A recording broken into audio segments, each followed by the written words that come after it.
Welcome to ذوق یقین. میں محمد شمیم ذوق یقین میں آپ کا بہت بہت استقبال کرتا ہوں.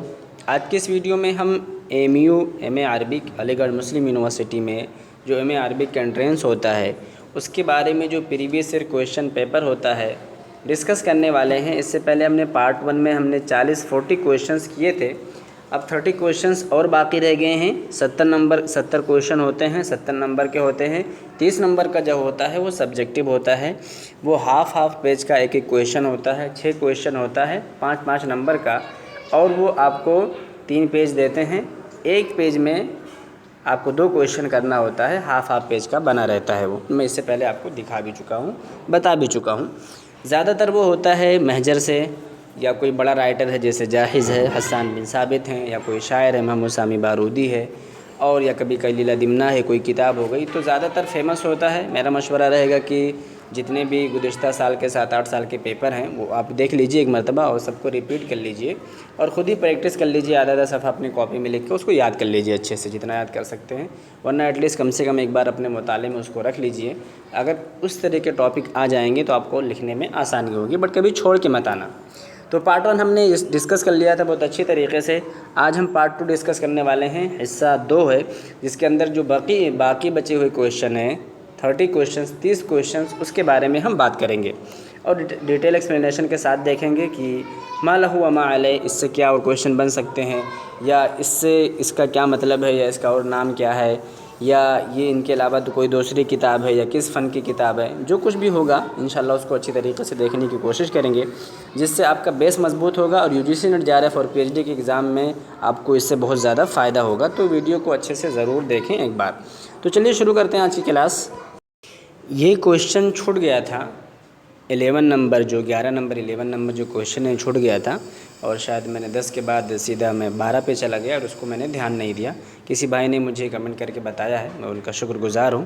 آپ لوگ بھی کمنٹ کر سکتے ہیں اگر ایسا کچھ لگتا ہے. میں بھی ایک انسان ہوں, غلطی ہو سکتی ہے کبھی کچھ ایسا, تو مجھے بتا دیا کریں. انشاءاللہ میں اس کو کسی دوسری ویڈیو میں کور کر دیا کروں گا, ورنہ آپ کو پھر کنفیوژن ہو سکتی ہے, یا یہ چھوٹ جائے گا تو کبھی دوبارہ کویشچن آ گیا یہاں سے تو مسئلہ ہو سکتا ہے آپ کے لیے. تو علی احمد باقفر ادیب عاشا, تو سب سے پہلے اس کا جواب جو ہوگا عصر الحدیث. یہ ہر کسی کو پتہ عصر حدیث ہے, کیونکہ علی احمد, ان کا پورا نام علی بن احمد بن محمد باقفر الکندی ہیں. یہ شاعر بھی ہیں, کاتب بھی ہیں, اور سب سے زیادہ ان کی جو شہرت کی جو اصل وجہ ہے وہ مسرحیہ نگار ہے, ڈرامہ نگار کے طور پر یہ جانے جاتے ہیں. اس کے علاوہ انہوں نے شاعری بھی کی ہے, اور یہ کہتے ہیں کہ اصل جو ہے یہ حضرمی ہے, اور انڈونیشیا میں ان کی پیدائش ہوئی تھی, اور پھر یہ مصر آ گئے تھے. یہاں پر انہوں نے شادی بھی کی تھی, اور ان کو مصر کا جو سٹیزنشپ ہے اس کی شہریت ہے وہ بھی ان کو حاصل ہوئی تھی. تو بہت سارے انہوں نے مسرحیات لکھے ہیں, شعریہ, نثریت سب لکھے ہیں. سب سے مشہور جو ان کا ہے ملحمۃ عمر بن خطاب ہے, جو کہ بہت مشہور اور بہت 19 جز میں ہے. سب سے بڑا مسرحیہ مانا جاتا ہے پوری دنیا میں, دوسرے نمبر پر. تو یہ بہت ملحمۃ عمر بن خطاب جو ہے یہ بہت ہی زبردست مسرحیہ ہے. اس کے علاوہ ان کی بہت مشہور ناول ہے اسلامہ و اسلامہ, الروایات تاریخیہ اشہرها و اسلامہ, اسلامہ. اس کے علاوہ وسائر الاحمر, اور اس کے علاوہ انہوں نے رومیو جولیت, اور اس کے علاوہ بہت سارے مسرحیوں کا انہوں نے ترجمہ کیا ہے, اور ان کو جائزہ دولہ تقدیریہ بھی مل چکا ہے نجیب محفوظ کے ساتھ مناصفتاً کے 50-50 کی. تو ان کو نجیب محفوظ کے ساتھ مناصفہ بولتے 50-50, ان کے ساتھ ان کو جائزہ دولہ تقدیریہ مل چکا ہے, جائزہ دولہ تقدیریہ الاولیٰ. اب ان کے بارے میں آپ کو اتنا جان لینا ہی میرے خیال سے انف ہے, بہت زیادہ آپ کو پڑھنے کی ضرورت نہیں. 1910 میں پیدا ہوئے تھے, 1969 میں ان کی وفات ہوئی ہے. شاعر ہیں, کاتب ہیں, روائی ہیں, مسرحی ہیں, ڈرامہ نگار ہیں. حضرموت میں پیدا ہوئے تھے. حضرموت کے اصل ہیں یہ, اور انڈونیشیا میں پیدا ہوئے تھے. مصر میں آ کر انہوں نے اصل زندگی گزاری تھی. جو عربی ادب ہے جس میں ان کو شہرت ملی وہ مصر میں آ کر ہوئی ہے. اور ملحمۃ عمر بن خطاب ان کا بہت سب سے فیمس مسرحیہ ہے. اس کے علاوہ ان کی تاریخی ناول ہے و اسلامہ, الطائر الاحمر, رومیو جولیت انہوں نے ترجمہ کیا مسرحیہ کا, وغیرہ وغیرہ. اب ہم چلتے ہیں اگلا کویشچن سے شروع کرتے ہیں. اب ہمارے سامنے جو کویشچن ہے ابجد العلوم, یہ کس کی کتاب ہے؟ تو سب سے پہلے جاننے کی جو کتاب ہے نواب صدیق حسن خان القنوجی, ان کی کتاب ہے. اب اس کتاب کے بارے میں تھوڑا سا ہم جانتے ہیں کہ یہ ہے کیا۔ ابجد العلوم جو ہے یہ ایک انسائکلوپیڈیا ہے، موسوعہ کبریٰ ہے۔ آلموسٹ اس میں 1339 1339 ایک کم 40 1340 صفحے ہیں اس میں، 1339، اور یہ احمد صدیق حسن خان قنوجی کی سب سے اچھی کتاب مانی گئی ہے۔ اس کتاب کو انہوں نے 3 اجزاء پر اس کو منحصر کیا ہے اور 3 اجزاء پر اس کو لکھا ہے۔ یہ کتاب 3 اجزاء پر مشتمل ہے، اور اس کتاب کو لکھنے کے لیے یہ اصل ہے تاریخ اور تراجم پر۔ محمد صدیق حسن خان جو ہیں اس کو انہوں نے لکھا ہے، اور اس کو لکھنے میں انہوں نے احصاء العلوم جو ہے فارابی کی، مفاتیح العلوم جو ہے خوارزمی کی، اور مفتاح السعادہ ہے جو کہ ہم نے اس سے پہلے ابھی کویشچن میں اوپر پڑھا ہے کہ مفتاح السعادہ تاش کبریٰ ذات کی کتاب کون سی ہے، تو مفتاح السعادہ جو کتاب ہے تاش کبریٰ ذات کی، اس کتاب سے بھی انہوں نے استفادہ کیا، اور کشف الظنون حاجی خلیفہ۔ تو 4 کتابوں سے اب یہاں سے آپ کو الگ الگ 4 کتابوں کے نام اور ان کی مصنف کا نام پتہ چل گیا، جس سے آپ کو اگلے ایگزام میں فائدہ ہو سکتا ہے۔ احصاء العلوم جو ہے فارابی کی، مفاتیح العلوم ہے خوارزمی کی، مفتاح السعادہ ہے تاش کبریٰ ذات کی، اور کشف الظنون ہے جو کہ حاجی خلیفہ کی ہے۔ ان کتابوں سے استفادہ کر ابجد العلوم کتاب کو لکھا ہے۔ 3 حصوں پر اس کو منقسم کیا ہے۔ سب سے پہلے کو نام رکھا ہے الوشی المرقوم، جس میں بہت سارے علوم کی تعریف کی ہے۔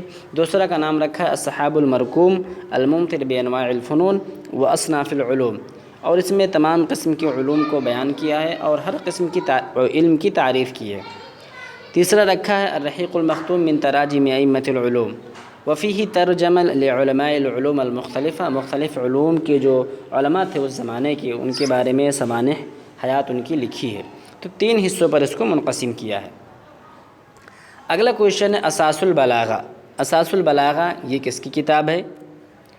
اب دیکھو، اساس البلاغہ اور اس کے علاوہ سے جمہرۃ البلاغہ، بلاغہ کی بہت ساری کتابیں ہیں، تو اس میں کبھی کبھی کیا ہوتا ہے آدمی کو کنفیوژن ہو جاتی ہے اور سمجھ نہیں پاتے ہیں، اس لیے آپ جس طرح سے ملتی جلتی جو کتابیں ہیں ان کی الگ سے ایک آپ لسٹ بنا لیجئے تاکہ آپ کو یاد کرنے میں آسانی ہوگی۔ تو ہم دیکھتے ہیں کہ اساس البلاغہ جو کتاب ہے، تو ہم سب سے پہلے اس کو دیکھ لیتے ہیں۔ یہ ہے زمخشری کی، علامہ زمخشری کی یہ کتاب ہے، اور اس کتاب کے بارے میں تھوڑا سا جاننے کی کوشش کرتے ہیں کہ یہ کتاب ہے کیا، کیسے کیا ہے۔ اساس البلاغہ جو کتاب ہے اس کو ابو القاسم محمود بن عمرو بن احمد الزمخشری، جو کہ 538 میں وفات پائے ہیں، انہوں نے لکھا ہے۔ اگر اگلے ٹائم آپ سے زمخشری کا نام پوچھ لے گا تو آپ نہیں بتا پائیں گے، کیونکہ آپ صرف اس کویشچن کو کرنے کے بعد گزر جائیں گے۔ آپ ایسا نہ کیجیے۔ اساس البلاغہ جو کتاب ہے ابو القاسم محمود بن عمرو بن احمد الزمخشری نے لکھا ہے۔ یہ کتاب عربی زبان و ادب میں بہت پرانی اور بہت اہم مانی جاتی ہے عربی الفاظ کے لیے اور اس کے تعبیرات کے لیے، تو انہوں نے اس کتاب کو حروف معجم کے طور پر ترتیب دیا ہے، اور بہت ہی اچھی کتاب مانی جاتی ہے۔ یہ بہت سارے قرآن سے الفاظ اور قرآن احادیث نبویہ سے تشریح کرنے کی کوشش کی ہے انہوں نے۔ اگلا کویشچن ہے کنت شیخاً فی شبابی۔ کنت شیخاً فی شبابی، یہ ہے محمود عباس عقاد کی، عباس محمود عقاد، بھی آپشن صحیح ہوگا۔ ان کی ایک کتاب ہے انا، جو کہ ان کی سیرہ ذاتیہ ہے، اس کے اندر انہوں نے یہ لکھا ہے کنت شیخاً فی شبابی، یہ والا چیپٹر۔ تو کنت شیخاً فی شبابی جو ہے عباس محمود عقاد کی کتاب، انا جو کہ ان کی سیرہ ذاتیہ ہے، ان سے لیا گیا ہے۔ اور عباس محمود عقاد اپنے زمانے کے بہت ہی عبقری شخصیت ہیں۔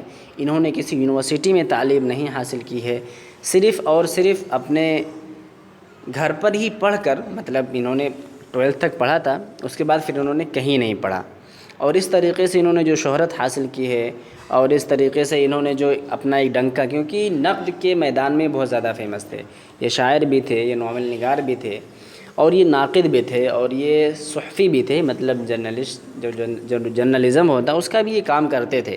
تو یہ اپنے زمانے کے بہت ہی عبقری شخصیت میں ان کا شمار کیا جاتا ہے۔ مفکر تھے، ناقد تھے، اور اس زمانے میں جب لوگ قدامت پسندی کی طرف مائل تھے، تو اس وقت انہوں نے ایک بنیاد ڈالی تھی اپنے ساتھ، یہ ابراہیم عبد القادر مازنی اور عبد الرحمن شکری کو ملا کر مدرسۃ الدیوان۔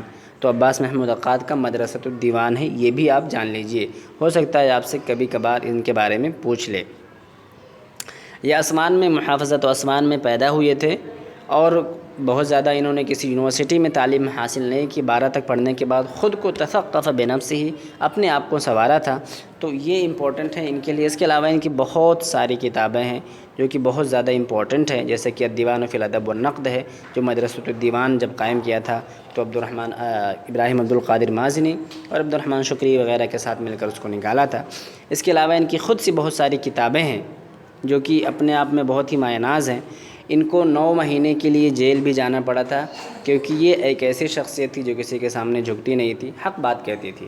تو عباس محمود عقاد کی ناول ہے سیرہ ذاتیہ ہے، روایہ سیرہ ذاتیہ ہے، اور جیسے کہ طٰہٰ حسین کے ایام ہے، جیسے کہ سجن العمر توفیق الحکیم کی ہے، جیسے کہ حیاتی احمد امین کی ہے۔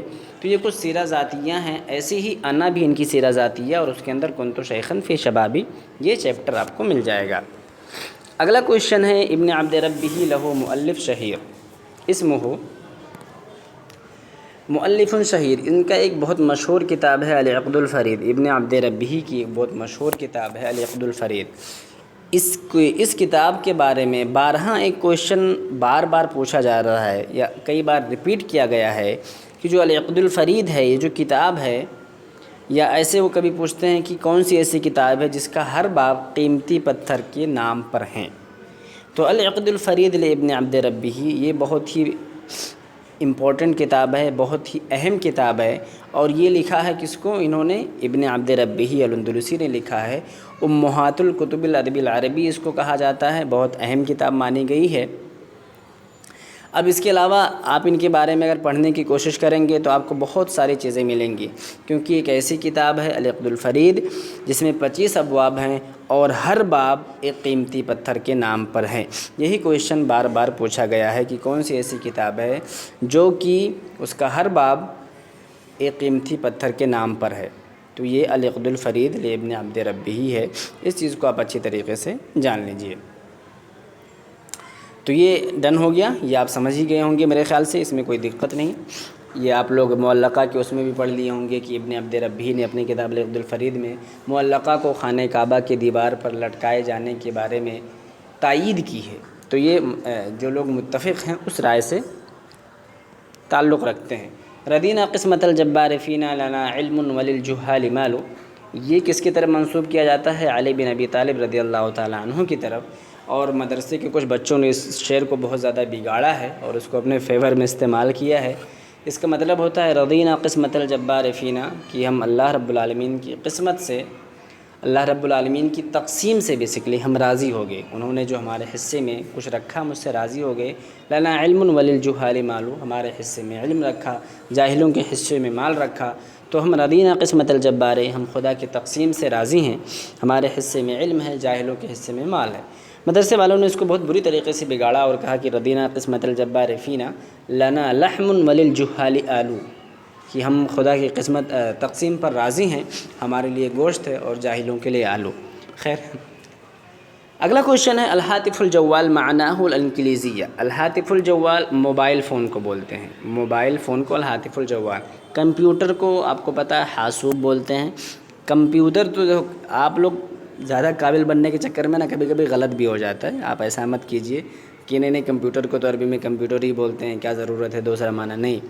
کبھی کبھی ایسا ہوتا ہے جو آپ جانتے رہتے ہیں وہ نہیں پوچھتے ہیں، جو آپ نہیں جانتے وہی پوچھ لیتے ہیں۔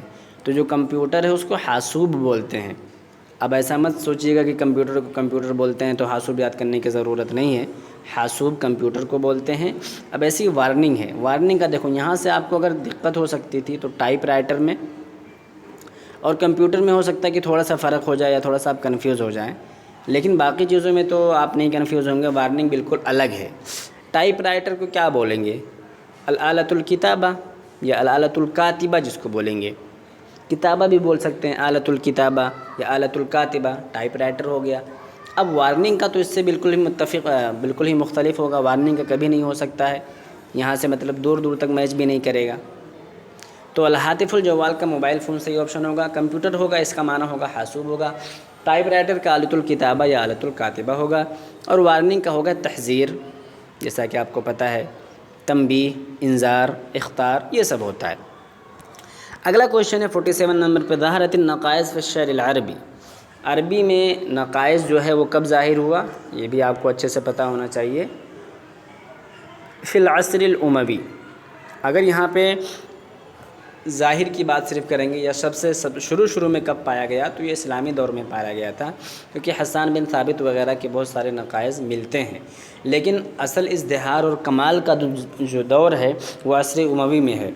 تو جہاں پر اگر فرسٹ ٹائم کب شروع ہوا اگر یہ پوچھ لے گا، تو آپ اگر اسلامی ہوگا تو اسلامی لگانا، ورنہ اموی ہی لگانا، ورنہ عام طور سے اس کا آپشن جو ہوگا وہ اموی ہی صحیح ہوگا، کیونکہ اس بار UGC نیٹ JRF کے کویشچن میں آیا تھا کہ پہلی مرتبہ کب شروع ہوا تھا، تو لوگ اموی لگا دیے تھے، جو کہ وہ غلط ہو گیا تھا، وہ صحیح نہیں ہے۔ تو یہاں میں آپ سے کہوں گا کہ اگر آئے کہ پہلی مرتبہ کب شروع ہوا تو عصر اسلامی لگانا اگر آپشن میں ہوا، اور اگر عصر اسلامی نہیں رہا تو پھر آپ اموی ہی لگانا، ٹھیک ہے، اموی ہی زیادہ صحیح ہے۔ پہلی مرتبہ تو آیا عصر اسلامی میں، آپشن رہا عصر اسلامی تو وہی صحیح ہوگا، بٹ اگر عصر اسلامی نہیں رہا اور نقائص سے ریلیٹڈ کوئی آیا کہ کب شروع ہوا، تو آپ عصر اموی بنداس لگا سکتے ہیں۔ اب اس میں نقائص میں 3 بڑے شعراء کا نام بہت زیادہ مشہور ہے، پہلے تو اختل ہے، پھر جریر اور فرزدق ہے۔ اختل بیچارہ پہلے ہی نپٹ گیا تھا، اس کی موت آ گئی تھی، اس کے بعد فرزدق اور جریر میں 40 سال تک جنگ چلا تھا، اور بہت اچھے طریقے سے ایک گروہ بن گیا تھا، ایک فرزدق کے حامی ہو گئے تھے اور ایک جریر کے حامی ہو گئے تھے، اور ایک دوسرے پر فضیلت کے لیے، برتری کے لیے لوگ بہت سارے پیسے بھی لٹاتے تھے اور بہت ساری کوششیں بھی کرتے تھے کیسے ہم ایک دوسرے پر غالب آ جائیں۔ اگلا کویشچن ہے، کان مؤلف المقامات، مقامات کو لکھنے والا کون ہے؟ اب ظاہر سی بات ہے، 2 لوگ سب سے فیمس، ایک تو حریری ہے اور دوسرے نمبر پہ بدیع الجمال ہمدانی ہے۔ تو ہمدانی اور حریری یہی لوگ مقامات ہیں، لکھنے والے ہیں، سب سے زیادہ فیمس ہیں۔ معری شاعر ہے، امرؤ القیس بھی شاعر ہے، اور روز باری کے بارے میں تو میں نہیں جانتا ہوں، لیکن میں اس کو بعد میں سرچ کروں گا کہ یہ ہے کیا، کیونکہ چاروں آپشن دیکھ لینے سے کیا ہوتا ہے کہ نیکسٹ ٹائم اگر کبھی آپ سے کچھ پوچھ لیا تو ہو سکتا ہے کہ کبھی کویشچن ٹکرا جائے، یا ٹکرائے نہیں تو اسی آپشن سے پوچھ لیتا ہے اور آپ صحیح سے پڑھ کے نہیں جاتے ہیں تو آپ کو دقت ہو جاتی ہے۔ ہاں، روز باری ہے، ابو علی الروز باری، یہ بھی ایک پرشین صوفی سنت رہا ہے اپنے زمانے کا، 9ویں صدی ہجری کا۔ تو ابو علی محمد بن احمد بن قاسم بن محمد منصور اس کا پورا نام ہے، ابو علی الروز باری اس کا نام ہے، روز باری ابو علی الروز باری۔ تو یہ ایک صوفی، پرشین صوفی ہے، اور اپنے 9ویں صدی ہجری کا بہت زیادہ مشہور ایک گزرا ہے اپنے زمانے کا۔ تو تصوف سنی جو ہوتا ہے اس کے بڑے بڑے لوگوں میں سے یہ شمار کیا جاتا ہے۔ 9th سینچری کو اگر ہم اس میں ہجری میں کنورٹ کریں گے تو اس طریقے سے یہ ہو جائے گا 4تھی صدی ہجری، 4تھی صدی ہجری ہو جائے گا، اور 9ویں صدی میلادی ہو جائے گا، 9th سینچری۔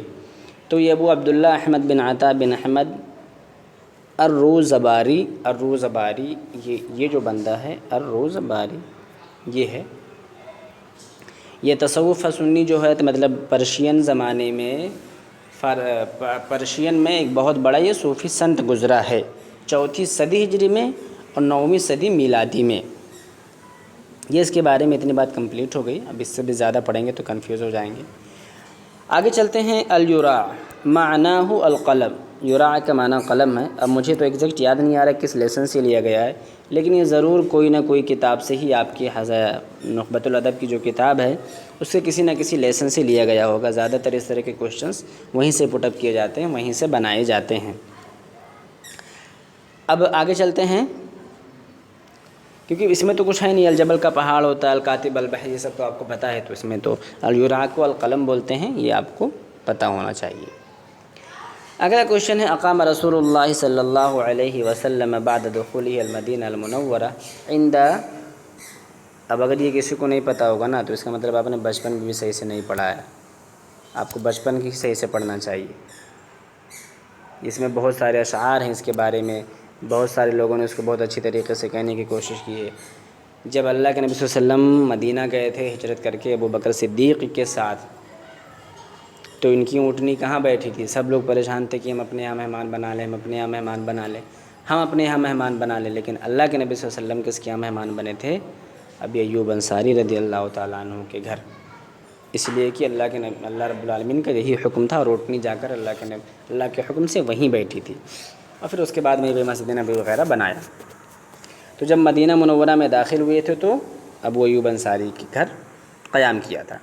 کلیلہ و دمنہ، کیا ہی کویشچن ہے، بہترین۔ ابن مقفع ہے، ابن مقفع کی یہ کتاب ہے، اور ابن مقفع فارسی الاصل ہے۔ اس کتاب کو اس نے پہلوی زبان سے عربی زبان میں ترجمہ کیا ہے، پہلویہ الفارسیہ، جس کو قدیم فارسی زبان کو پہلویہ کہا جاتا ہے۔ یہ کتاب جو اصل ہے وہ سنسکرت میں تھی، یہ اس کی ہندی زبان ہے جو کہ، اور کشمیر کے کسی ایک پنڈت نے اس کتاب کو لکھا تھا، اور اس کو سب سے پہلے پہلوی زبان یعنی جو قدیم فارسی زبان ہے اس میں کیا گیا، پھر قدیم فارسی زبان سے عربی میں کرنے والا ابن مقفع ہے۔ اس کویشچن کے بعد اس کتاب کے بارے میں بہت سارے کویشچن آئے ہیں، جیسے کہ کلیلہ دمنہ جو ہے وہ پرندوں اور حیوانوں کی زبان سے ایک نصیحت ہے، نصیحت کا پیغام ہے، اور اس میں بہت ساری چیزیں ہیں جو انسان کو انسان کی زندگی کے بارے میں جینے کا سلیقہ سکھاتی ہیں۔ اس میں قال دبشلیم الملک لبیدب الفیلسوف، بیدبہ فیلسوف ہوتا ہے، دبشلیم بادشاہ ہوتا ہے، دبشلیم بادشاہ ہوتا ہے، اور بیدبہ جو ہوتا ہے وہ فیلسوف ہوتا ہے۔ یہ ملک ہو جائے گا اور یہ فیلسوف ہو جائے گا، تو اس کریکٹر کو یاد رکھ سکتے ہیں۔ شتربہ ہوتا ہے جو بیل ہوتا ہے، اور ایسے ہی کلیلہ و دمنہ دونوں جو اس کو ہم اپنے یہاں بولتے ہیں، کیا اس کو ابن و آوا جس کو ہم بولتے ہیں، یعنی وہ عجیب سے غریب نام ہوتے ہیں، اس کو ہم عربی میں ابن آوا بولتے ہیں، اور انگلش میں جیکال بولتے ہیں، اور اردو میں کچھ لوگ سیار بولتے ہیں اس کو۔ خیر، اگلا کویشچن ہمارے سامنے ہے الایام لطہٰ حسین۔ طہٰ حسین کی جو کتاب ہے الایام، وہ کیا ہے؟ ترجمۃ حیاتہ، کتاب نقدی ادبی، دیوان و شعرہ روایہ، بالکل بھی نہیں۔ ترجمۃ حیاتہ، اس کی آٹو بایوگرافی انہوں نے خود لکھا ہے۔ تو یہ بہت ہی امپورٹنٹ کویشچن ہے کہ طہٰ حسین کی جو سیرہ ذاتیہ ہے وہ الایام کے نام سے ہے، آٹو بایوگرافی۔ احمد امین کی حیاتی، عباس محمود عقاد کی انا، توفیق الحکیم کی سجن العمر، ایسے ہی ہے۔ تو سیرہ ذاتیہ کی لسٹ بنا سکتے ہیں آپ۔ معنی حساتی فی قصیدہ اللغۃ العربیہ لحافظ ابراہیم، آپ کو یہ قصیدہ اچھی طریقے سے آنا چاہیے، کیونکہ یہ ایسا کویشچن ہے جو ہر بار کچھ نہ کچھ اس میں سے ضرور بضرور پوچھ ہی لیا جاتا ہے۔ تو رجعت لنفسی فاتہمت حصاتی ونادیت قومی فاحتسبت حیاتی غمونی بعقم فی الشباب ولیتنی عقمت فلم اجزا لقول عداتی۔ تو حساتی کا معنی ہوتا ہے، جب آپ کو شعر پتہ ہوگا تبھی آپ اچھے طریقے سے اس کا ترجمہ کر پائیں گے، عقل کا ہوتا ہے کہ رجعت لنفسی فاتہمت حصاتی، میں نے اپنے نفس کا محاسبہ کیا تو میں نے اپنے عقل کو ذمہ دار ٹھہرایا، اس کو دوشی ٹھہرایا۔ تو یہ حافظ ابراہیم کا قصیدہ اللغۃ العربیہ ہے، جو کہ بہت فیمس ہے، مشہور ہے۔ پہلا مطلع ہے رجعت لنفسی فاتہمت حصاتی سے ہے، اور اس کے علاوہ آگے جائیں گے تو بہت سارے اشعار اچھے ہیں کہ ولدت ولما لم اجد لعغائصی رجالا واقفا وأت بناتی، اور ایسے ہی اس کے اور بہت سارے شعر ہیں، جیسے کہ وکم عز اقوام بعز لغاتی، کہ کتنے ہی قومیں ہیں جو اپنی زبانوں کے ذریعے سے عزت پائی ہیں۔ تو یہ بہت ہی فیمس شعر ہے، اور یہ حافظ ابراہیم کا ایک ایسا قصیدہ ہے جو کہ جب عالمی دن منایا جاتا ہے عربی کا 18 دسمبر کو عربی کا عالمی دن ہوتا ہے، ورلڈ عربک ڈے ہوتا ہے اس دن، تو اس دن یہ قصیدہ بہت زیادہ، بلکہ ہر جگہ آپ دیکھو گے تو یہی مطلب سرکولیٹ ہوتا رہتا ہے، یہی ہر جگہ چلتا رہتا ہے، ہر کوئی اس کے بارے میں پڑھتا رہتا ہے۔ تو یہ ایک امپورٹنٹ قصیدہ ہے، اس کے بارے میں آپ لوگوں کو بہت اچھے سے آنا چاہیے۔ کچھ تو اس کے بارے میں آپ لوگ پڑھ ہی لیجئے، کیونکہ ایک ایسی کتاب ہے، یہ ایک ایسا قصیدہ ہے جو کہ عرب دنیا میں بہت زیادہ مشہور ہے۔ میں ایک مرتبہ پڑھ دیتا ہوں۔ رجعت لنفسی فاتہم، مجھے یاد تھا، میں نے بہت پہلے یاد کیا تھا بی اے میں ہی۔ رجعت لنفسی فاتہمت حصاتی ونادیت قومی فاحتسبت حیاتی غمونی بعقم فی الشباب ولیتنی عقمت فلم اجزا لقول عداتی ولدت ولما لم اجد لعغائصی رجالا واقفا وأت بناتی وسعت کتاب اللہ لفظا وغایة وما ضقت عن عین به وعداتی فكيف أضيق اليوم عن وصف آلة وتنسيق أسماء لمخترعات أن البحر في حشائه الدوغ كامن فهل سأل الغواص عن صدفات۔ یہ کویشچن کئی بار پوچھا گیا ہے کہ یہ اس میں احشائه سے کیا مراد ہے، اور سأل الغواص عن صدفات سے کیا مراد ہے۔ تو یہ عربی زبان و ادب کے بارے میں بات کر رہے ہیں۔ آگے چلتے ہیں نفحۃ الیمن۔ اب نفحۃ الیمن یہ جو کتاب ہے یہ کس کی ہے؟ تو ظاہر سی بات ہے، نازک الملائکہ عصر حدیث کی شاعرہ ہے، عبداللہ ابن مقفع عباسی دور کا ہے اور ابو تمام بھی عباسی دور کا ہے، تو پتہ چلا کہ یہ احمد بن محمد الانصاری کا ہے۔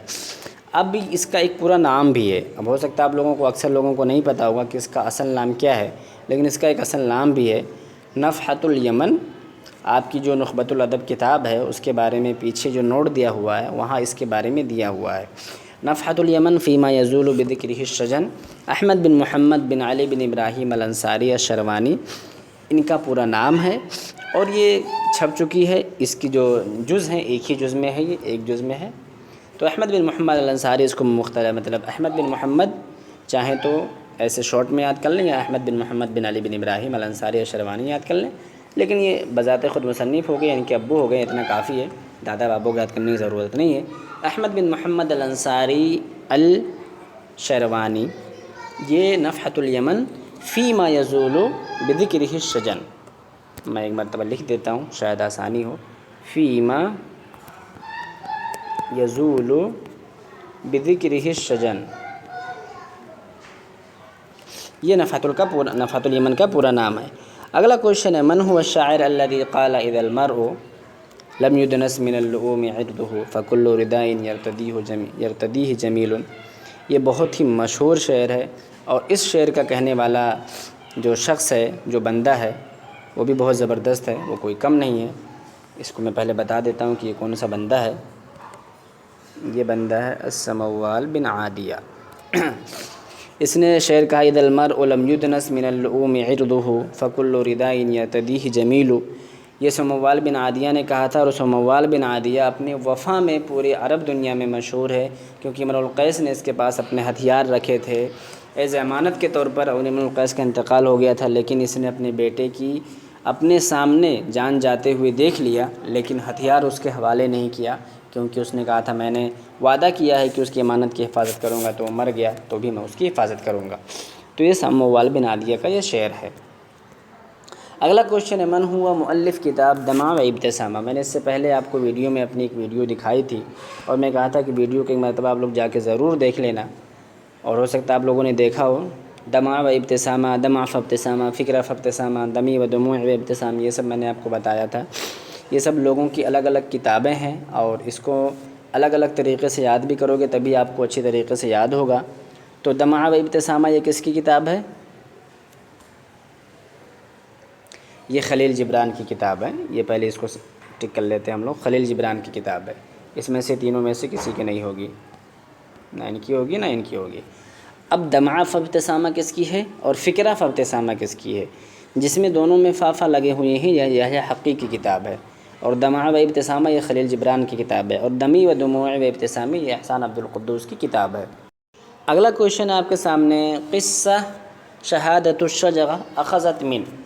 اس کویشچن کے بارے میں مجھے تھوڑا سا ڈاؤٹ ہے، اور جو آنسر کی آفیشیل میں دے رکھا ہے، علی گڑھ کا جو خود کا انہوں نے آنسر کی نکالا تھا، اس میں جو دے رکھا ہے اس میں مجھے بہت زیادہ ڈاؤٹ ہو رہا ہے۔ خیر میں نے کوشش کی بہت جگہ سے اس کو ڈھونڈنے کی، لیکن مجھے کہیں سے ملا نہیں۔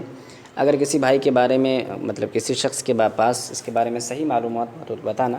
ویسے آپشن میں اس کا کلیلہ و دمنہ دیا ہوا ہے، اب ہو سکتا ہے میں اس کو ڈھونڈوں، ویسے میں نے دیکھا تھا کہ سرسری نظر تو مجھے ملا نہیں تھا۔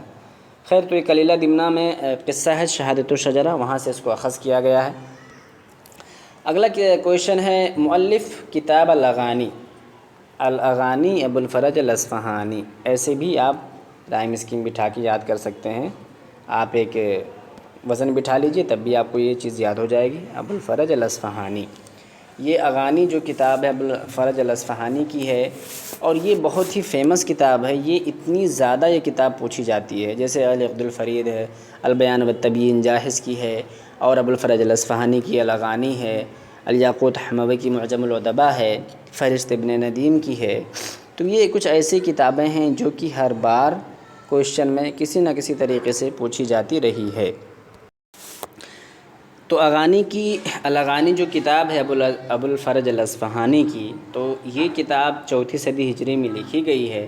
ابو الفرج الاصفہانی نے لکھا ہے، یہ کتاب 21 جلدوں میں ہے، اور اس کتاب کو لکھنے کے بعد اس نے سیف الدولہ حمدانی کو ہدیہ کیا تھا، پھر اس نے اس کو 1000 دینار دیے تھے۔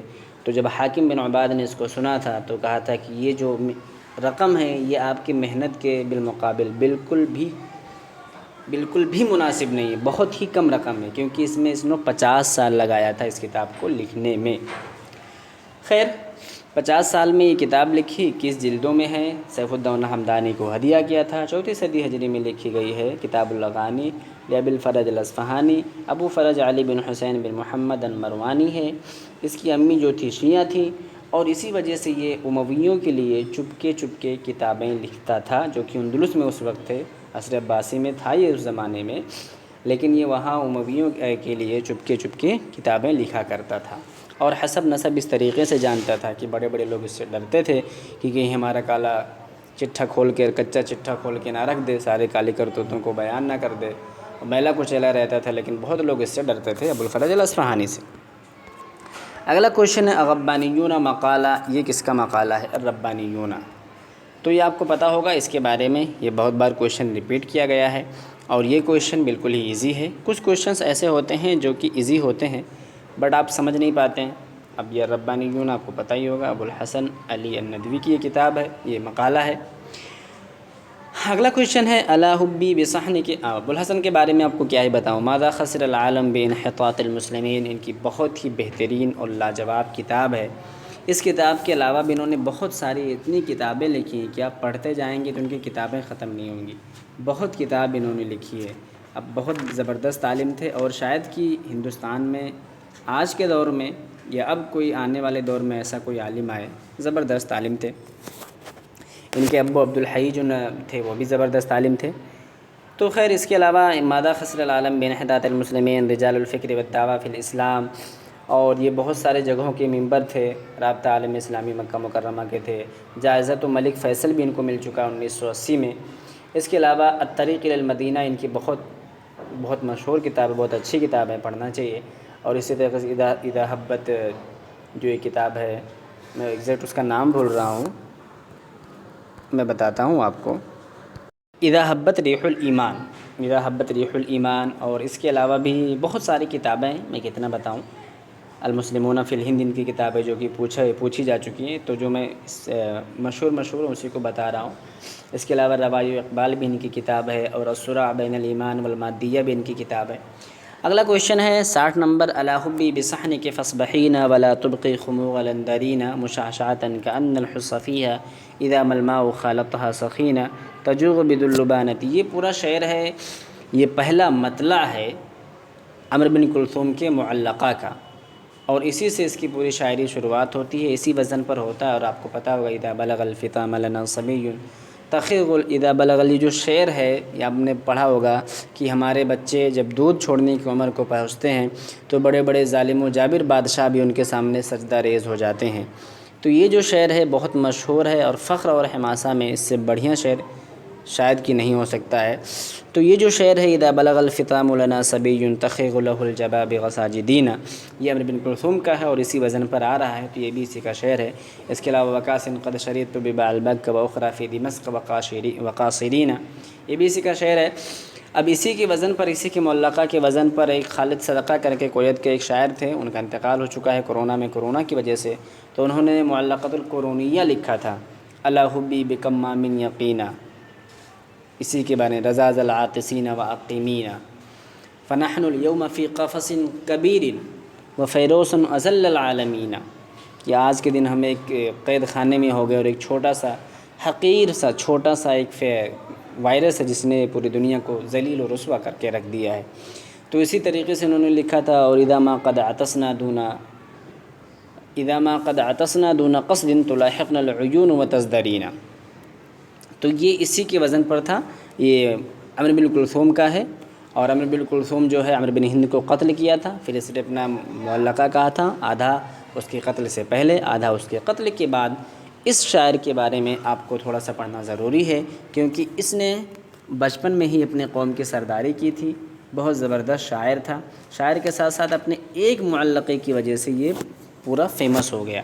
جزیرہ فراتیہ میں پیدا ہوا تھا، ابو سعود اس کی کنیت ہے، عمرو بن کلثوم پورا نام ہے۔ اس کی امی کا نام لیلہ بنت محلحل ہے، جو کہ کلیب کی بہن تھی۔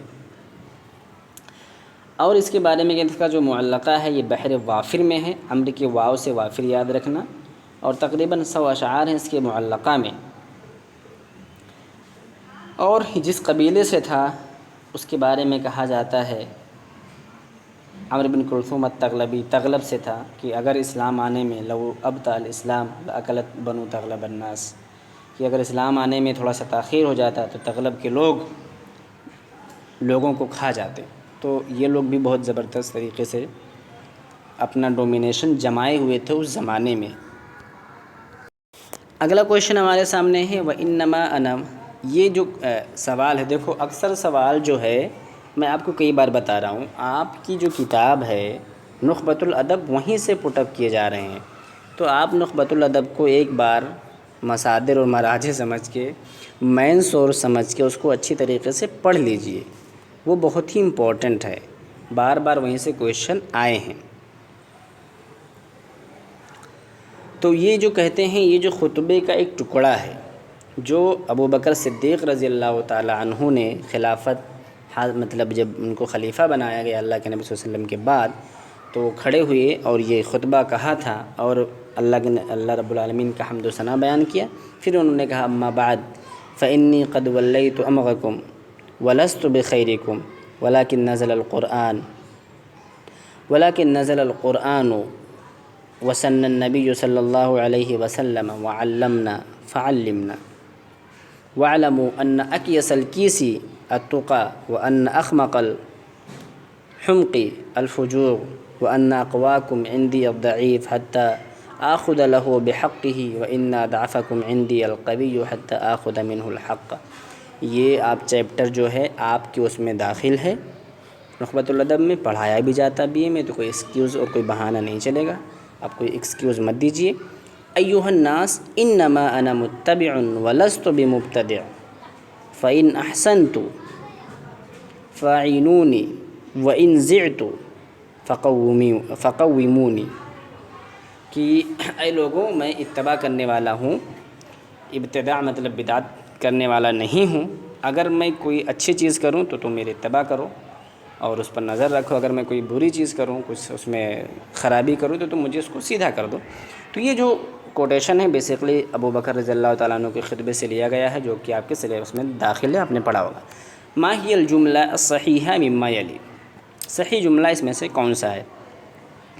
اس میں سے اس میں آپ کو میں پہلے بھی بتایا تھا کہ دیکھو یہاں پر کوئی مطلب کسی بھی کمپٹیٹیو ایگزام میں آبجیکٹیو کویشچنس میں بہت زیادہ گرامر آپ سے نہیں پوچھ سکتے ہیں، یہ پوچھ سکتے ہیں کہ انا لاکن لا لاکن لیت لعل، اس کی تعداد کتنے ہیں، حروف مشبہ بفعل کتنے ہیں، حروف جارہ کتنے ہیں، افعال مقاربہ کتنے ہیں، اور اسی طریقے سے افعال ناقصہ کتنے ہیں، یا تمیز کی بحث پوچھ سکتے ہیں کون سا صحیح ہے، یا مستثنیٰ کی بحث پوچھ سکتے ہیں، نعت منعوت پوچھ سکتے ہیں، بدل پوچھ سکتے ہیں۔ تو میں نے ایک لسٹ بنائی تھی اور آپ کو میں نے بتایا تھا کہ کون کون سی چیزیں زیادہ فائدہ مند ہے، یا کہاں کہاں سے پڑھنا چاہیے، یا کس کس بحث آتی ہے زیادہ تر۔ تو اس میں سے میں نے یہ بھی بتایا تھا کہ تمیز کی بحث آتی ہے، عدد معدود کی بحث آتی ہے، اس کے علاوہ عدد معدود کے علاوہ کبھی کبھی مفعول کا بھی آ جاتا ہے کچھ، تو زیادہ تر جو ہوتا ہے وہ ایزی ہی ہوتے ہیں، مشکل نہیں ہوتے ہیں۔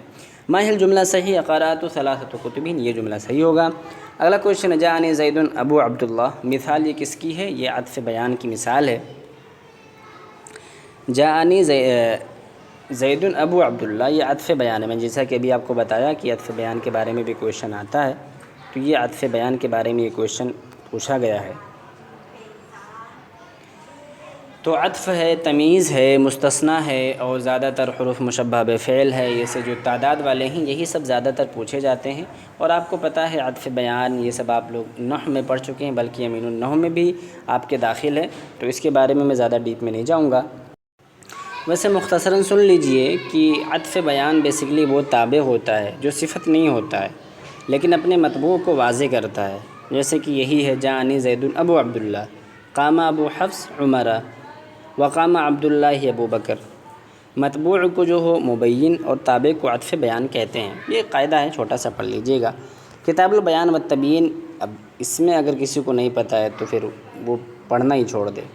کتاب البیان والتبیین یہ جاحظ کی کتاب ہے، بہت ہی مشہور، بہت ہی فیمس کتاب ہے، اور تاریخ ادب عربی کوئی پڑھنے والا اگر اس چیز کو نہیں جانتا ہے تو وہ سمجھ لیجیے اس کو ابھی اور محنت کرنے کی ضرورت ہے، یعنی کچھ ایسے کویشچنس ہیں یہ کتاب، مطلب یہ کچھ جو کہ بہت ہی اوپر کے کویشچن ہیں، اس سے ایزی کویشچن نہیں ہو سکتا ہے۔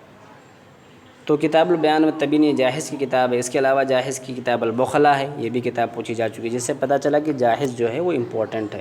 جاحظ کو آپ اچھی طریقے سے پڑھ لیجئے۔ جاحظ کو لجحوظ عینیہ، اس کی دونوں آنکھیں ابری ہوئی تھی، اس وجہ سے جاحظ کہتے ہیں۔ عباسی زمانے کا ہے، اور یہ بہت ہی، اس کو کہتے ہیں پہلا ایسا عالم تھا جو جد اور ہزل، مطلب سیریس اور ہیومرس دونوں کے بیچ میں یہ جمع تھا۔ بہت اچھی کتابیں لکھی ہیں اور بہت اچھے آرگومنٹ اس کے ہیں۔ تو البیان والتبیین جاحظ کی جو کتاب ہے، اس کو ایک بار آپ لوگ ضرور پڑھیے گا، اور نہیں پڑھ سکتے ہیں تو البخلا جو اس کی کتاب ہے وہ ایک بار ضرور پڑھیے گا، آپ کو مزہ آ جائے گا۔ تو یہ جاحظ کی کتاب ہے۔ جاحظ کی کتاب میں نے بہت ساری کتاب آپ کو اس کے علاوہ بھی بتائیں۔ جاحظ کی کتاب البخلا ہے۔ کتاب البخلا کے علاوہ اس کی کتاب ہے جو کہ بہت زیادہ فیمس ہے، اور اتنی فیمس ہے کہ اب اس کے بارے میں ایسا نہیں پوچھتے ہیں کہ جاحظ کی کون سی کتاب ہے، بلکہ اب ایسا پوچھتے ہیں کہ اس میں سے جاحظ کی کون سی کتاب نہیں ہے۔ تو جس سے آپ اس کی شہرت کا اور اس کی کتابوں کا اندازہ لگائیں، کیونکہ جن کی کتابیں زیادہ ہوتی ہیں ان کے بارے میں پھر یہی پوچھا جاتا ہے کہ کون سی کتاب ان کی نہیں ہے۔ اس کی وفات ایسی ہوئی تھی کہ یہ کتابوں کے بیچ بیٹھ کر پڑھ رہا تھا اور پورے ایک لائبریری اس کے اوپر گر گئی تھی، تب اس کی موت ہو گئی تھی۔ یہ بہت سارے روم کو، مطلب جو کتابوں کی دکانیں ہوتی بھاڑے سے لے لیتا تھا، اپنے آپ کو بند کر لیتا تھا، پڑھتا رہتا تھا، جب سب کچھ پڑھ لیتا تھا تب وہاں سے نکلتا تھا۔ شروع میں اس کو پریشانی تھی، معاشی کمزوری تھی، حالات اس کے ٹھیک نہیں تھے، پیسوں کی دقت تھی، تو یہ روٹیاں اور مچھلیاں وغیرہ بیچا کرتا تھا۔ تو اس کی بہت ساری کتاب ہیں، البخلا ہے، محاسن والازداد ہے، اور تنبیہ الملوک ہے، فضائل الاتراک ہے، اور رسالۃ التربیع والتدبیر ہے، کتاب الحیوان ہے، کتاب البیان والتبیین جیسا میں نے آپ کو بتایا ہے، کتاب البخلا ہے۔ تو بہت اچھی کتابیں اس کی ہیں۔ اگلا کویشچن ہمارے سامنے، خنسہ بنت تماذر معروفہ۔ خنسہ بنت تماذر مشہور ہیں کس فیلڈ میں؟ یہ رثا کے میدان میں بہت زیادہ فیمس ہے۔ صحابیہ ہیں، مخضرم شاعرہ ہیں۔ ان کے 4 بیٹے جنگ قادسیہ میں شہید ہو گئے تھے، جس کو سن کر انہوں نے کہا تھا کہ الحمدللہ الذی شغفنی بقتلہم، اور میں امید کرتی ہوں اللہ کی رحمت سے کہ مجھے ان کے ساتھ اٹھائے گا کل قیامت کے دن۔ ان کے بھائی معاویہ اور صخر جو ہیں، دونوں زمانے جاہلیت میں قتل کر دیے گئے تھے، جن کی وجہ سے وہ بہت زیادہ روتی تھیں اور کہتی تھی کنت ابکی لہ من الثار وان الیوم ابکی لہ من النار، کہ میں پہلے ان پر بدلے کی وجہ سے روتی تھی اور آج میں ان پر جہنم کی وجہ سے، آگ کی وجہ سے روتی ہوں۔ تو یہ الا عینی یجودا ولا تجمدا الا تبکیان لصخر الندى الا تبکیان الجری الجمی الا تبکیان الفتى السیدہ، یہ کویشچن ابھی اس سے پہلے گزر چکا ہے۔ تو اس سے پتہ چلا کہ جاحظ کے ساتھ ساتھ خنسہ رضی اللہ تعالیٰ عنہ بھی امپورٹنٹ ہیں، اور حسان بن ثابت بھی۔ اگلا کویشچن ہے، من لقب بامیر الشعراء فی العصر الحدیث۔ امیر الشعراء شوقی کو کہا جاتا ہے، احمد شوقی کو امیر الشعراء کہا جاتا ہے۔ حافظ ابراہیم کو شاعر النیل کہا جاتا ہے، اور خلیل جبران تو یہ شاعر بھی تھا لیکن اصل ادیب سے اس کی شہرت ہے، اور عباس محمود عقاد یہ بھی کاتب تھا، شاعر تھا اور ناقد تھا۔ تو احمد شوقی کے بارے میں آپ کو پتہ ہی ہے، الحمزیۃ النبویہ جو ہے، انہوں نے قصیدہ اللہ کے نبی صلی اللہ علیہ وسلم کے مدح میں لکھا ہے، بہت ہی مشہور قصیدہ ہے، آپ لوگ کے سلیبس میں داخل ہے، آپ لوگوں نے اس کو پڑھا ہوگا، اور نہیں پڑھا ہے تو اس کو ضرور ایک بار جا کے پڑھ لینا، کیونکہ آپ کے کتاب سے اور آپ کے سلیبس سے بہت سارے کویشچن آ رہے ہیں۔ آپ کو جو بی اے میں پڑھایا گیا تھا وہی سب پوچھا جا رہا ہے، بہت زیادہ الگ سے بھی نہیں پوچھا جا رہا ہے۔ تو الحمزیۃ النبویہ جو ہے یہ احمد شوقی کا قصیدہ ہے، بہت ہی مشہور ہے، اللہ کے نبی صلی اللہ علیہ وسلم کی مدح میں انہوں نے کہا ہے۔ اس کے علاوہ احمد شوقی جو ہیں، مسرحیہ جو ہوتا ہے، مسرحیہ شعریہ، اس کے بانی مانے جاتے ہیں، الست ہدیٰ ان کی کتاب ہے۔ اس کے علاوہ بھی انہوں نے بہت ساری کتابیں لکھی ہیں جو بہت ہی اہم کتابیں ہیں، امیر الشعراء کے لقب سے یہ جانے جاتے ہیں، ان کو جلا وطن بھی کر دیا گیا تھا۔ اب ہم آگے چلتے ہیں، ان کے بارے میں اتنا انف ہے۔ عدد المرفوعات، مرفوعات کی قسمیں۔ اب آپ کو پتہ ہوگا مرفوعات، منصوبات، یہ سب ایزی ہیں، یہ سب تو ایک لسٹ کم سے کم ایک مرتبہ آپ لوگ جا کے یاد ہی کر لیجئے، کیونکہ اگر یہ سب نہیں یاد کریں گے، کیونکہ جو بھی چیز گنتی والی ہے، تعداد والی ہے، وہی گرامر میں زیادہ تر پوچھا جاتا رہا ہے، ٹھیک ہے؟ جیسے کہ شوقی کے بارے میں نے آپ کو بتایا، ولد الہدیٰ فالکائنات ضیاء وفو الزمان تبسم وثناء، اور اللغۃ العربیہ کا جو حافظ ابراہیم کا، یہ دونوں آپ کے سلیبس میں داخل ہے، تو آپ اس کو اگنور مت کیجیے، اس کو دیکھ لیجیے۔ عدد المرفوعات منصوبات بھی داخل ہے۔ منصوبات کتنے ہیں؟ کوئی کمنٹ کر کے بتا دے گا تو میں اس کا شکر گزار ہوں گا، کیونکہ آپ کو بھی تھوڑا سا میں پش کر رہا ہوں پڑھنے کے لیے، کتاب کھولنے کے لیے۔ یہ آپ کو گرامر پڑھایا جاتا ہے علی گڑھ میں، وہاں پر یہ چیز داخل ہے۔ تو یہ اس کا جو کویشچن ہوگا یہ تو میں آپ کو بتا دیتا ہوں، لیکن جو منصوبات والا ہوگا آپ مجھے ضرور بتائیں گے، ویڈیو کے کمنٹ سیکشن میں جا کے کمنٹ کر دیں گے، تو مجھے پتہ چلے گا کہ آپ بھی محنت سے پڑھ رہے ہیں اور صحیح، آپ کی تیاری صحیح ڈائریکشن میں جا رہی ہے۔ تو یہاں پر جو کویشچن ہے کہ عدد المرفوعات، مرفوعات کتنے ہیں؟ ظاہر سی بات ہے 8 ہیں، عدد المرفوعات 8 ہیں۔ اب میں اگر آپ کہتے تو میں یہاں پہ ضرور بتاتا، لیکن میں بتا دیتا ہوں، ویڈیو لمبی ہوتی جا رہی، خیر کوئی بات نہیں ہے، کہ مرفوعات جو 8 ہیں وہ کون کون ہیں، ایسے ہی منصوبات کتنے ہیں اور وہ کون کون ہیں، کیونکہ کبھی کبھی ایسا بھی تو پوچھ سکتا ہے کہ مرفوعات میں سے کون نہیں ہیں، 4 آپشن دے دیا، 4 میں سے ایک الگ سے کچھ ڈال دیا، تو پھر آپ کیا کرو گے؟ تب تو آپ پریشان ہو جاؤ گے۔ اس وجہ سے اس چیز کو سمجھ لیجئے کہ 8 ہیں مرفوعات، اور کون کون ہیں وہ بھی آپ جان لیجئے، کیونکہ اگر وہ نہیں جانیں گے تو پھر آپ اچھی طریقے سے سمجھ نہیں پائیں گے۔ یہ آپ کی ہدایت النو میں بہت اچھی طریقے سے یہ چیز دی ہوئی ہے۔ تو مرفوعات جو 8 ہیں وہ فاعل ہے، مفعول ما لم یسمى فاعلہ ہے، مبتدا، خبر، کانا اور اس کے اخوات کا اسم، ما والا مشبہ دانی بلیسا، ان اور اس کے اخوات کی خبر، لا نفی جنس کی خبر۔ اور منصوبات کتنے ہیں اور مجرورات کتنے ہیں وہ مجھے آپ کمنٹ کر دیں گے تو اچھا ہوگا، ادروائز میں خود ہی ایکسپلین کروں گا کسی دوسری ویڈیو میں۔ عصفور من الشرق، یہ کتاب ہے توفیق الحکیم کی۔ اب اس کے علاوہ توفیق الحکیم کی کون کون سی کتاب ہے؟ سجن العمر ان کی سیرہ ذاتیہ ہے، میں اس سے پہلے آپ کو بتا چکا ہوں، اور اس کے علاوہ یومیات نائب فی الاریاف ان کی بہت اچھی ناول ہے۔ اس کے علاوہ اہل الکہف ڈرامہ ہے، عودۃ الروح ناول ہے، مسرح الذہنی سے یہ بہت زیادہ مشہور ہیں، ایسے ڈرامے لکھے ہیں جن کو فلم ڈرامہ اسٹیج پر نہیں پیش کیا گیا ہے لیکن پڑھا گیا اور اس کو سمجھا گیا ہے، اور یہ بہت اپنے زمانے کے بہت ہی مشہور بڑے ادیب گزرے ہیں، ان کو عدو المرء کے لقب سے بھی جانا جاتا ہے۔ ان کے بارے میں ایکسپلین کر چکا ہوں، تو زیادہ ان کے بارے میں پڑھنے کی ضرورت نہیں ہے، آپ خود پڑھ لیجئے گا، ویڈیو لمبی ہوتی جا رہی ہے۔ اب آب جو ہے، جو شہر ہے، اس کو کیا کہتے ہیں؟ آب شہر کو کیا کہتے ہیں؟ میں نے آپ کو بتایا تھا کہ مہینوں کے نام اور ہفتوں کے نام، اس کو اچھی طریقے سے آپ یاد کر لیجئے۔ عربی میں جیسے ینائر فبرائر بولا جاتا ہے، وہ انگلش کو عربی آیا گیا ہے، عربی میں اس کے الگ سے نام ہوتے ہیں، جیسے آب کو اگستس بولتے ہیں، اور ایسے ہی ایار ہے، مایو ہے، الگ الگ سب نام ہیں اس کے۔ اب پورا ایک لسٹ اس کی نکالیں گے تو ایک اچھی خاصی لمبی لسٹ نکلے گی، اس کو آپ اچھی طریقے سے یاد کر لیں تو زیادہ بہتر ہوگا۔ میں ایک مرتبہ آپ کے سامنے ریوائز کر دیتا ہوں تاکہ آپ کو اچھی طریقے سے پتہ چل جائے، ادروائز پھر آپ تو رہے پڑھنے سے، خیر پڑھنا چاہیے۔ تو دیکھو، قانون الثانی، اس کے بعد شبات، آذار، نیسان، ایار، حزیران، ایسے ہی آپ کو پڑھنا ہے۔ اگر اس طریقے سے پڑھیں گے تو زیادہ آسانی ہوگا، میں انشاءاللہ اس کو صحیح کرنے کی کوشش کروں گا۔ ینائر سے شروع ہوتا ہے، ینائر کو قانون الثانی، فبرائر کو شبات، مارس کو آذار، ابریل کو نیسان، مایو کو ایار، یونیو کو حزیران، یولیو کو تموز، اگستس کو آب، ستمبر کو ایلول، اکتوبر کو تشرین الاول، نومبر کو تشرین الثانی، اور دسمبر کو قانون الاول بولتے ہیں۔